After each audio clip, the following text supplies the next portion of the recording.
Hi, everybody. We've reached the end of this really fun journey. What a joy it's been to be able to share some wonderful music with all of you and talk about the idea of swing music, and how it grows with orchestras.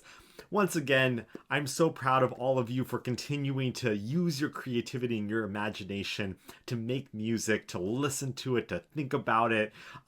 It's all the amazing things that we need in this year that things have not quite gone our way.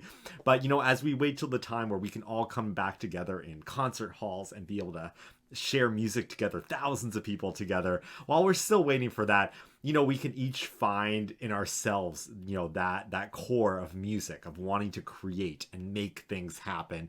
And I'm just so happy all of you are continuing on this journey with us. And I really hope you'll have a chance to come to the concert hall and hear the Eugene Symphony all together, and playing. So in the meantime, we've got a couple more composers to meet, and I wanted to finish with what's going on today, right? Music is a live entity. It is something that is changing every single day.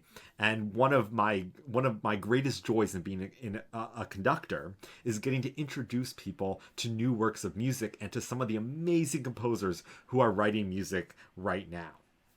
And in the spirit of swing, I was trying to think of composers that built on this idea of, Scott Joplin and Duke Ellington, and Gershwin and Bernstein, these composers who were kind of genre defined, right? They weren't just jazz composers. They weren't just orchestra composers. They weren't Broadway composers. They did everything. They were they just loved writing music. And I have two friends that I consider to be composers who are very much in this vein. The first one, her name is Ellen Tafe Zwillick. She's actually just turned 80 years old. She's had an incredible career, and she's still writing every day and creating amazing new pieces. I love working with Ellen because her music, every piece, is just so different and so delightful.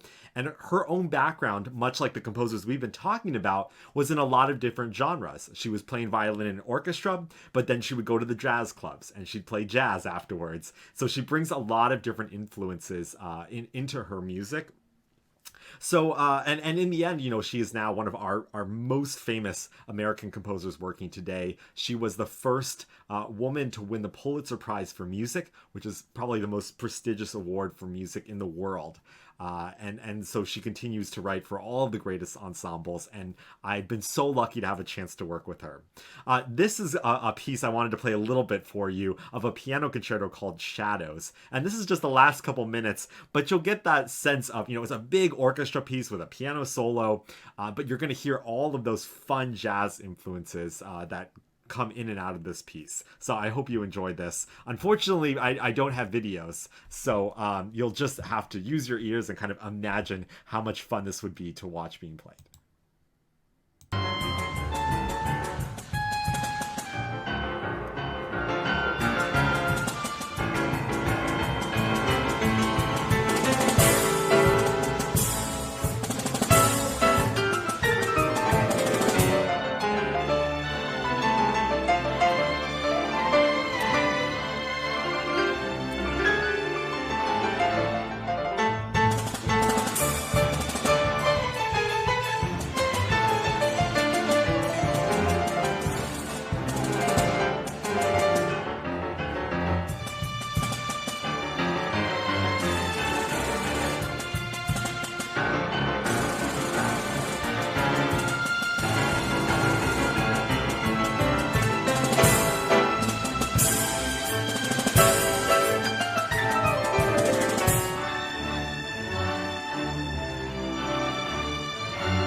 Wow, right? So much fun.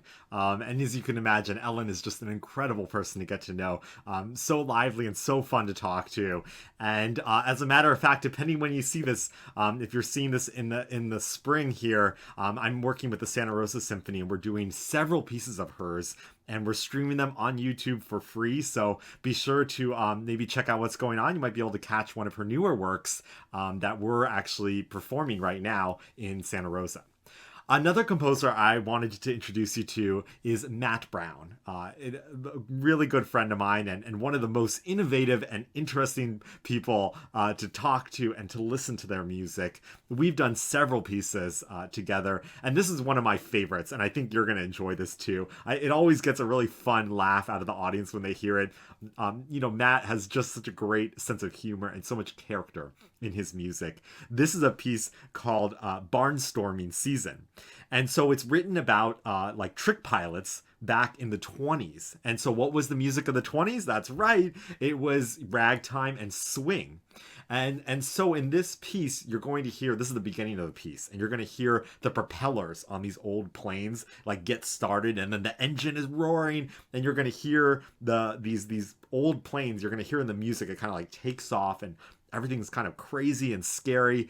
And then the idea is suddenly the plane kind of goes above the clouds, and you have this